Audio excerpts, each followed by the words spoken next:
Indian premier league ಆರಂಭಕ್ಕೂ ಮುನ್ನ Punjab Kings ಆಟಗಾರನೋರ್ವ ನುಡಿದ ಭವಿಷ್ಯ ನಿಜವಾಗಿದೆ. ಈ ಬಾರಿಯ ಐಪಿಎಲ್ನ ಲೀಗ್ ಹಂತದ ಪಂದ್ಯಗಳ ಬಳಿಕ ನಾವು ನಂಬರ್ 1 ಆಗ್ತೀವಿ ಎಂದು ಸಂದರ್ಶನವೊಂದರಲ್ಲಿ ಹೇಳಿದರು. ಇದೀಗ 14 ಪಂದ್ಯಗಳ ಬಳಿಕ ಪಂಜಾಬ್ ಪಡೆ ಮೊದಲ ಸ್ಥಾನ ಅಲಂಕರಿಸಿದೆ. ಈ ಮೂಲಕ ಕಪ್ ಗೆಲ್ಲೋದು ನಾವೇ ಎಂಬ ಪಂಜಾಬ್ ಆಟಗಾರನ ಮೊದಲ ಭವಿಷ್ಯ ನಿಜವಾದಂತಿದೆ. ಆದರೆ ಯಾರು ಈ ಆಟಗಾರ, ಆತ ಹೇಳಿದ್ದು ಏನು ಎಂಬ ಪ್ರಶ್ನೆಗೆ ನಾವು ಉತ್ತರ ಕೊಡ್ತೀವಿ. ಅದಕ್ಕೂ ಮೊದಲು ಬಾಸ್ ಟಿವಿ ಕನ್ನಡ ಚಾನೆಲ್ ಅನ್ನು ಸಬ್ಸ್ಕ್ರೈಬ್ ಮಾಡಿ. ಈ ಬಾರಿಯ ಐಪಿಎಲ್ಗೂ ಮುನ್ನ ಪಂಜಾಬ್ ಕಿಂಗ್ಸ್ ಆಟಗಾರ ಶಶಾಂಕ್ ಸಿಂಗ್ ಪಾಡ್ಕಾಸ್ಟ್ ಒಂದರಲ್ಲಿ ಕಾಣಿಸಿಕೊಂಡಿದ್ರು. ಈ ವೇಳೆ ಈ ಸೀಸನ್ನಲ್ಲಿ ಟಾಪ್ 4ನಲ್ಲಿ ಕಾಣಿಸಿಕೊಳ್ಳುವ 4 ತಂಡಗಳಾವು ಎಂದು ಪ್ರಶ್ನಿಸಲಾಗಿತ್ತು. ಇದಕ್ಕೆ ಉತ್ತರಿಸಿದ ಶಶಾಂಕ್ ಸಿಂಗ್ ಟಾಪ್ 1 ಪಂಜಾಬ್ ಕಿಂಗ್ಸ್ ಎಂದಾಗ, ಇದೇ ವೇಳೆ ಸಂದರ್ಶಕನು ನೀವು ಅಗ್ರ 4ರಲ್ಲಿ ಕಾಣಿಸುತ್ತೀರಾ ಎಂದು ಮರುಪ್ರಶ್ನಿಸಿದ್ದಾರೆ. ಈ ವೇಳೆ ಪಂಜಾಬ್ ಕಿಂಗ್ಸ್ ತಂಡವು ಮೊದಲ ಸ್ಥಾನ ಅಲಂಕರಿಸಲಿದೆ.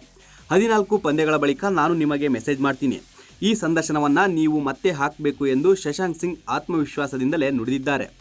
ಅದರಂತೆ ಇದೀಗ ಪಂಜಾಬ್ ಕಿಂಗ್ಸ್ ಅಂಕಪಟ್ಟಿಯಲ್ಲಿ ಮೊದಲ ಸ್ಥಾನ ಅಲಂಕರಿಸಿ ಲೀಗ್ ಹಂತವನ್ನ ಮುಗಿಸಿದೆ.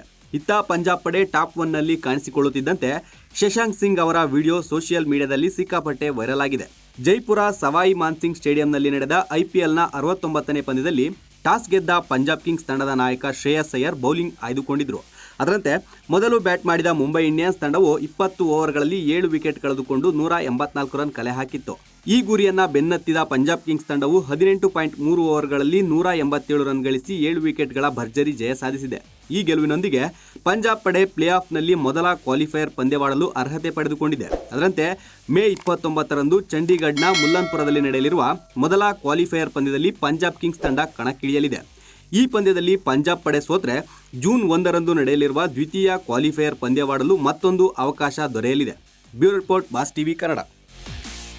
ಲೇಟೆಸ್ಟ್ ಹಾಗೂ ಇಂಟ್ರೆಸ್ಟಿಂಗ್ ಸುದ್ದಿಗಳಿಗಾಗಿ ಬಾಸ್ ಟಿವಿ ಕನ್ನಡ ಚಾನೆಲ್ನ ಸಬ್ಸ್ಕ್ರೈಬ್ ಮಾಡಿ. ಹಾಗೆಯೇ ಬೆಲ್ ಐಕಾನ್ ಪ್ರೆಸ್ ಮಾಡಿ. ಇದರ ಜೊತೆಗೆ ಫೇಸ್ಬುಕ್, ಇನ್ಸ್ಟಾಗ್ರಾಮ್, ಎಕ್ಸ್ನಲ್ಲೂ ಮಿಸ್ ಮಾಡದೆ ಫಾಲೋ ಮಾಡಿ.